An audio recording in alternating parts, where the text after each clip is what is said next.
আজ আমি রান্না করব সিমুই।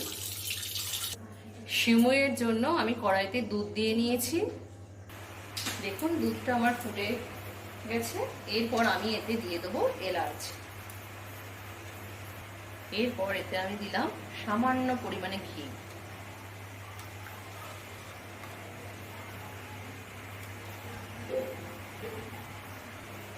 এরপর আমি এতে পরিমাণ মতো চিনি দিয়ে দেব। দেখুন আমার দুধ পুরোপুরি হয়ে গেছে সিমুইয়ের জন্য। এরপর আমি এর মধ্যে সিমুই দিয়ে দেবো। দেখুন আমি এখানে ভাজা সিমুই ব্যবহার করেছি। আপনারা যদি ভাজা সিমুই ব্যবহার না করেন তাহলে সিমুই কিনে সামান্য একটু ঘিতে কিংবা তেলের মধ্যে ভেজে নিতে পারেন। আমি এই সিমুই দিয়ে দেবো দুধের মধ্যে। দেখুন সিমুই আমি দিয়ে দিচ্ছি, সিমুই ফুটে উঠছে। এরপর আমি দেব কাজু বাদাম আর কিশমিশ।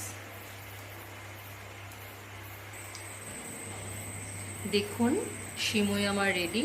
আপনারা প্রত্যেকে বাড়িতে বানাবেন, বানিয়ে খেয়ে বলবেন কেমন হয়েছে, এবং ভালো লাগলে চ্যানেলটাকে লাইক এবং সাবস্ক্রাইব করে দেবেন। আমি আমার ব্লগ আজকে এখানেই শেষ করলাম।